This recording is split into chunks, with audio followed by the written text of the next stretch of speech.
नमस्कार. कथा, कविता, मराठी साहित्य हे आपल्या सर्वांचेच आवडीचे विषय. साहित्य छाया या यूट्यूब चॅनलसाठी मी एक ललित लेख सादर करणार आहे. लेखाचं नाव आहे भेटीत तुष्टता मोठी. लेखिका डॉक्टर छाया महाजन. या लेखाबद्दल थोडक्यात सांगायचं तर जीवनाच्या प्रवासात आपल्याला माणसं, पुस्तकं, निसर्ग, मित्रमैत्रिणी अशा भेटीगाठी सतत होतच असतात. या भेटीगाठी कधी प्रत्यक्ष तर कधी अप्रत्यक्ष असतात. कधी कधी तर केवळ दृष्टादृष्ट, तर कधी स्पर्श, कधी स्वरभेट तर कधी शब्दभेट. भेटींच्या या नाना तऱ्हांचे अनुभव या लेखातून डॉक्टर छाया महाजनांनी आपल्याला ऐकवले आहेत.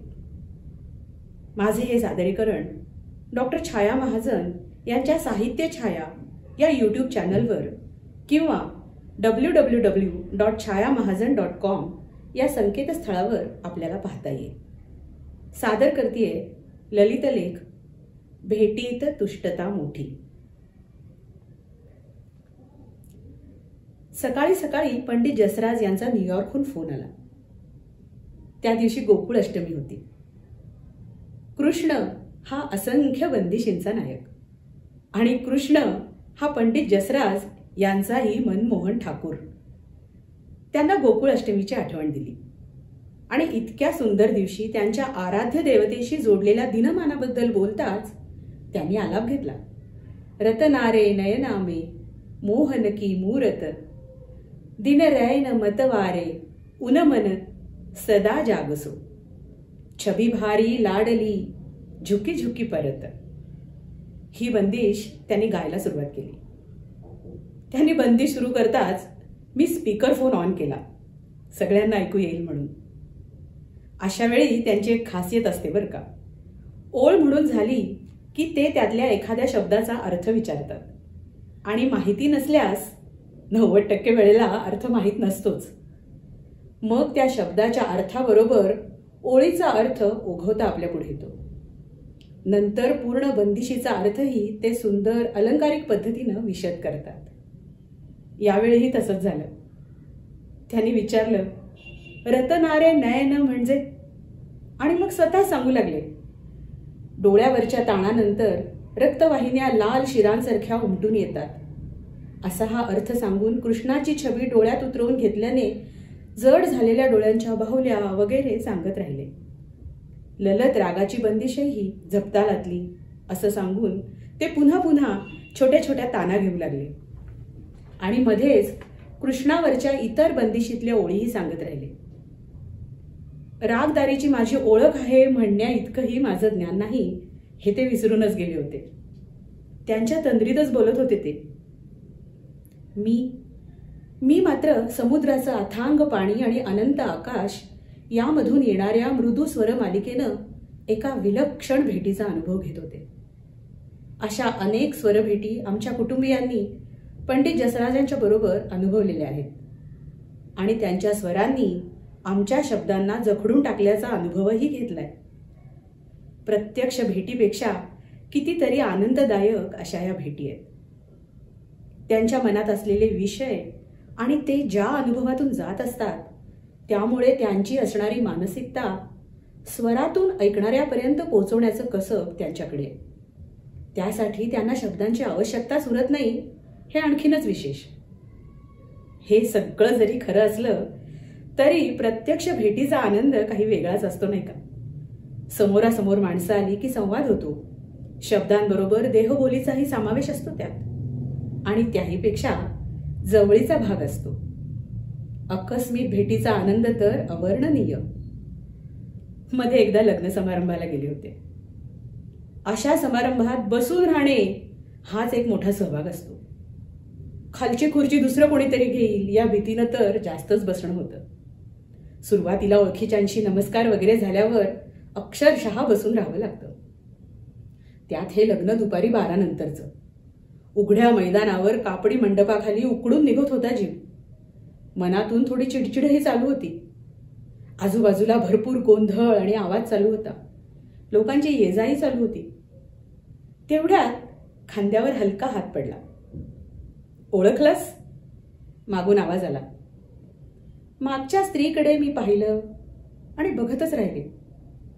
स्मृती आणि समोरच्या स्त्रीचं चित्र याचा मेळ काही बसेना.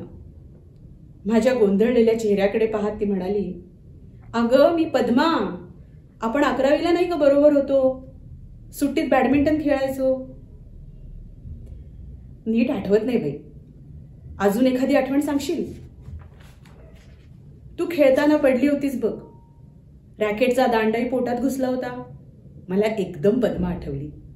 लांब केसांची, पाणीदार डोळ्यांची, सावळी, खूप स्मार्ट. उभी असलेली बाई आणि आठवणीतील पद्मा ते काही जुळत नव्हतं. पण तरीही मला खूप आनंद झाला. आणि मग तिच्या बरोबरच्या आठवणींचा एक लोटच मनात आला. आम्ही एकदम स्कर्ट ब्लाउज मधल्या झालो. उठून मी तिला मिठी मारली. शेजारच्या खुर्चीत बसवून घेतलं.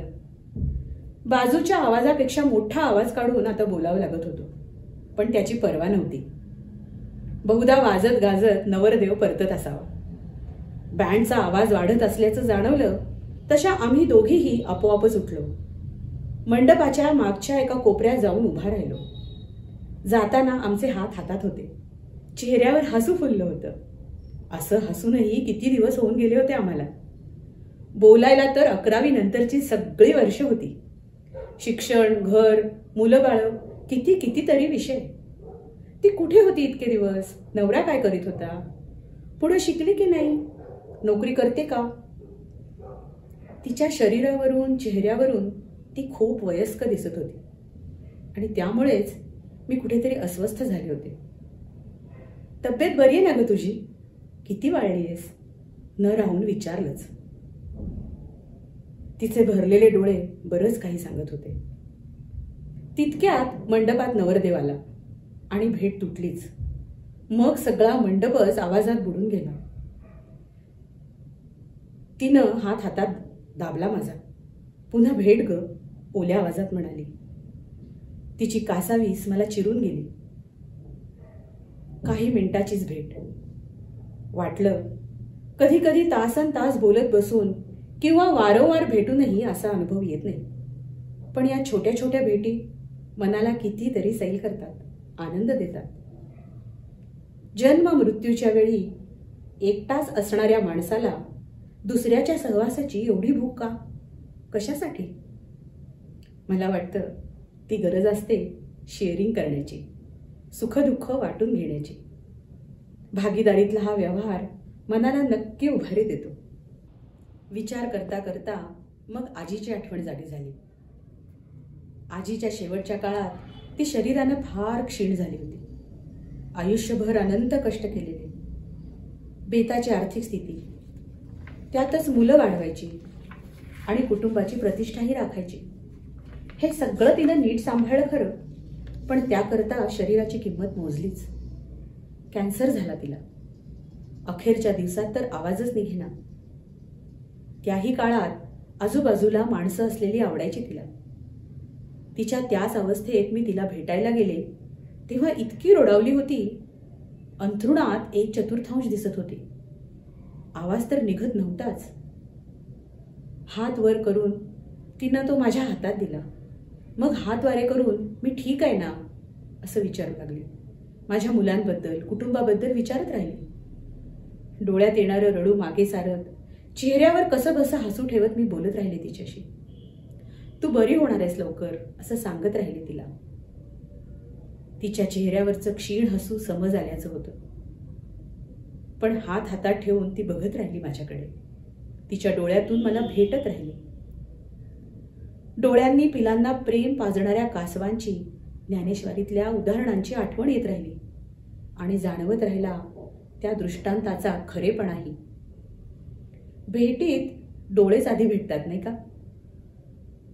आणि ते सांगून जातात आनंद, दुःख, अलिप्तपणाही, आणि त्याचबरोबर प्रेमाची असंख्य गाणी, कविताही. आजीच्या हाताचा कंप जसा आजही जाणवतो तसा वडिलांच्या मृत्यूनंतर त्यांच्या साईसारख्या मऊ हाताचाही. ती आमची शेवटची भेट. तो थंड स्पर्श जाणवत असताना वाटलं होतं या हातात चैतन्य असतं तर.